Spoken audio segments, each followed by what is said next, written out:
In this particular video, I want to talk to you guys about a very important subject that deals with relationships and decisions. Who gets to make the decisions in a relationship? I have watched hundreds of videos of interviews that men have been doing and asking women who makes the decisions in a relationship. And all of these interviews that I have watched, every single woman says it's a 50-50. Every single one of them. I have also seen videos of guys inviting a bunch of women to their panel and talking about various subjects and asking them various questions. And one of the questions that comes up is this one: who is going to make the decisions in your marriage or in your relationship? And every single one of these women said it's 50-50. And many of these women says it depends. And then when this man asked these women, when was the last time you had a relationship and how long it lasted? A lot of these women said the longest relationship they have been in is about a year. Most of these women now call long-term relationships 6 months. Some of them said they have never had a relationship longer than 3 months. And some other women said that they have never had a relationship or they never had a boyfriend at all. And yet, when they are given this question, their answers, I don't know where they get their answers from, what are they modeling their answers from, but they all say 50-50, or they said it all depends. And I'm watching all of these videos and I'm saying to myself, these women have no idea what they're talking about. These women have no clue how a relationship is supposed to work. No wonder they don't have any relationship. No wonder their relationship don't last longer than a year or 2 or 6 months, and they're calling 6 months relationship a long-term relationship. Well, then who gets to make the decisions in a relationship or in a marriage? The one who makes the decisions in a relationship and in a marriage is the man. It is ultimately his responsibility. I'm not saying that the woman does not have any input in the decision making, but it is ultimately the man who is responsible for making those decisions. Because if and when everything goes south in your guys' life, and this is for you women, you need to understand this. When everything goes south in the marriage, the man is the one who's going to have to do all of the figuring out. The man is going to be the one who's going to carry all of that burden on him, because the man is the face and the leader of the family. It is his job to make sure that his family is taken care of, that all of their needs are taken care of.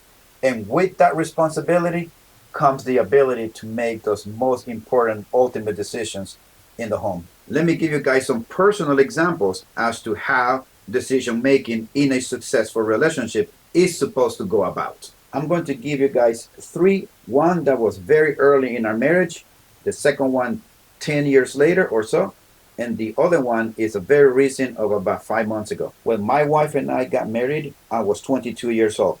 2 years later, we were looking to buy our first house. One of the things I told my wife is, when we have kids, I want to live nearby an A+ rating school or an 8 rating school within walking distance. Just in case I need to or I want to walk the kids to school, we can just walk to school. And so when we decided to look for a house, that is one of the things I told my wife. So I went to work, and then she went to work on looking at houses that we were going to buy. She narrowed it down to 3 houses. To me, they were all looking good. Either one of them will work. And then she was telling me, which house do you want? I told her it doesn't really matter which one. You pick whichever you want. I'm okay with either one of them. So she was able to pick one. So we ended up buying this house. The house had 2-acre lots. It was a good choice, good call for her. Then 10 years later, we were faced with the decision that we needed to move because of the housing market collapse. We were faced with the choice. We either moved to Miami, where that's where my family was, or we moved to Arizona, which is where her family was. We wanted to be nearby family because we had no family where we lived in a small town in Florida. I started looking at jobs in both of those places and how much the jobs that were available in those 2 cities were paying. When we sat down and we talked about the pros and cons of both of those places, I decided, you know what, well, let's just move to Arizona. I think you're right. Your choice is the better choice. It makes more sense for us to move there. There's a lot more work opportunity there, and also the jobs pay more as well. The jobs availability over there is bigger than the ones in Miami. And this is one of the things, guys, that you have to remember. Once you have kids, you have forfeited your life. Your life is no longer about you. It's about your kids. What you want, it does not really matter at this point, is what's best for the kids. You have to always remember this when you are going to make decisions. You make decisions based on the family. It's not what's best for you anymore. You have already forfeited your life. Just plain and simple, men and women, you both need to keep that in mind at all times. So We packed up our stuff and then we moved to Arizona. My wife stepped back and let me take the lead. Basically, what I did is I took that choice and I owned it. So when we moved, it was up to me to go find a place to live, to go get a job. We had enough money saved, about 8 months budget, so that we can live with that money. So I had 8 months to find a job. I was able to find a job in 2 weeks, actually. So it was up to me to find a place to live, to find a job, and it was up to me to find a way to keep the family moving forward.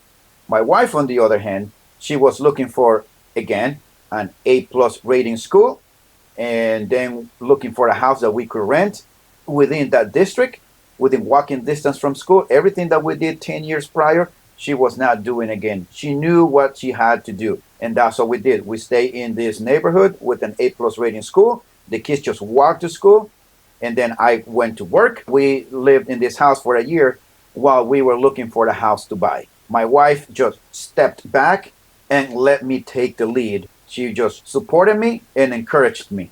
But who had to do all of the figuring out? It was me. I was the one that took upon my shoulders all of that burden. I did not want to place that on my wife. So as a man, you do want to do that. It's just men's nature. We don't want to see all of that burden on our spouses. We, as men, we just want to take that. That's just the way men are. So we rather take on the challenges ourselves. We have to be the face of the family. So everybody relies on you, your wife and your kids, and you better deliver. And before I move to the next point, let me say something that is very important. You women, you need to pay attention to this. Just because your idea was the better choice does not mean that you have to take on the leadership of the relationship. It does not mean that you are going to be the one making the decisions from now on. It does not work this way. This is one of the reasons why men make the ultimate decisions, because men ultimately feel responsible for the success or failure of their family. Now, moving into a recent decision about 5 months ago, we were looking at moving a large amount of money. My wife wanted to pay some debts, but me, I'm the guy that I always like to keep cash in hand.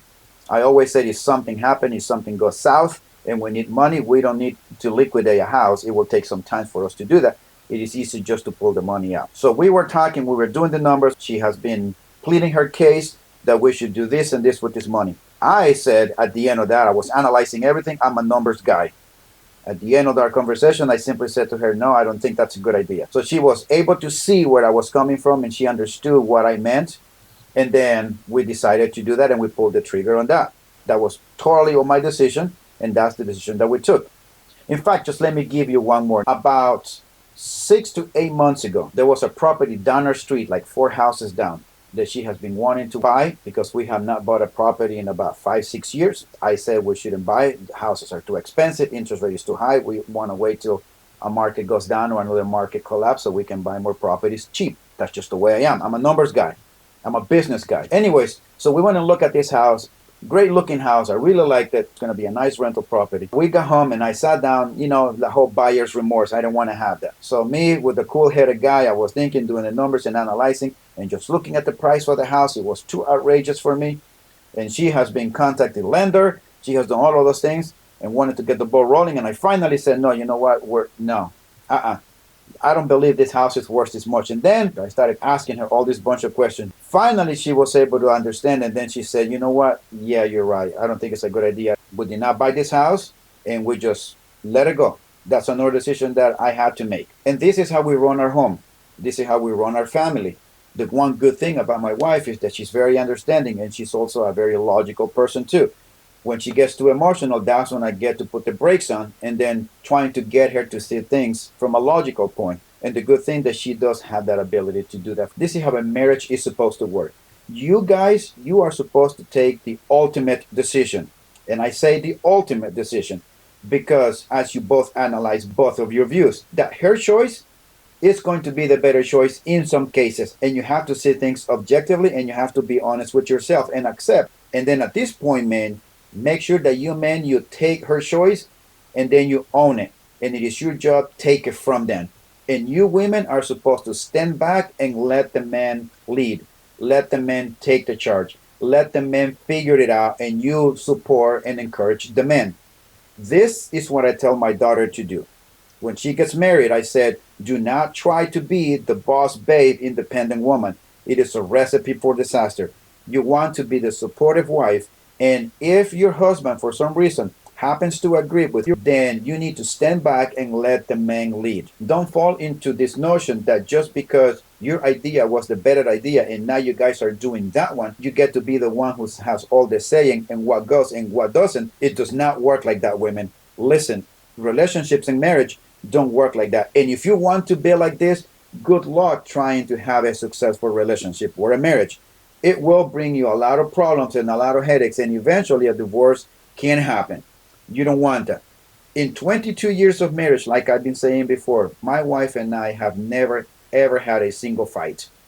Disagreements? Yes, I just gave you some, but fights? Never. She's never yelled at me, and I have never yelled at her either. We both get along very well. And one of the things that I attribute to our success in this field is because when it comes to making the decisions, I am the one who makes the ultimate decision, whether it was her idea or it was my idea. And she always stepped back and let me lead and see a way to keep moving the family forward. I saw a video of, one of those manosphere guys. In one of his videos, he was saying that he's like 38, his girlfriend is 22. He was saying that in a very demeaning way, he was saying, I am the one who makes the decisions in the house. My girlfriend knows that I'm smarter than her and that she knows that I know better than her. And I go like, damn it. I don't know how this girlfriend puts up with this kind of thing. I do not think that a man should say those kind of things, that I'm smarter than her and that I know better than her. He is consuming way too much from the manosphere. And honestly, this is one of the problems I see with the red pill community, that they're going way too much overboard and now they're putting down women. I don't know how long this guy has been in a relationship with his girlfriend. He's 38, she's 22. But honestly, guys, it does not work like that. A successful marriage does not work like that. A successful marriage, you both have to analyze each of each other's inputs. This is a two-way conversation. You have your points and she has her point. Everyone's going to try to plead their case. Trust me, I've been there. We've been doing this for 22 years, pleading our cases every time a big decision needed to be made. The way to conduct your marriage in this way, guys, is very successful. The other thing that makes it successful, guys, is that you and her have to have the same non-negotiables. Those two things have to agree. Go watch the video that I made about your woman and your non-negotiable have to be the same. And I talk about it when it comes to dating. Go ahead and watch the video. It feels very good, actually, to come to a peaceful and quiet home. We both get along very well, and that's how we conduct our life. That's how we conduct our marriage. That's how we deal with decision makings in our home. I tell my kids, this is the way that you are supposed to run your home. Any advice that I give my kids, I'm giving to you guys. And this is one of the reasons why I'm doing all of these things here. Because instead of just giving all of this knowledge that I have to my kids, I can pass that on to you. And you guys can make some things that will work for you guys. But from personal experience, from the success that I have had as a husband and as a father, being the head of the household, this is a good dynamic in the home that you should adopt because it does work. Everything that I talk about in my videos are things that I am applying to myself, and I also talk to my kids about these things. So everything that you hear me saying is the thing that I have said to my kids in one way or another. If you know someone that can benefit from this information, talk to them about it, share the link with them, or bring them over here. It doesn't really matter how you get the word out to them. And also, if you know of any woman that can also benefit from this, if you have any sisters, or if you have your girlfriend, have her see this video. It is going to become very beneficial for both of you guys. Always work on yourselves. Always be on your grind. Focus on your goals. Do not let anything come between you and your goals. And if you're married, do not let anything come between you and your family. Always take care of yourself and always watch your six. And we'll see you next time.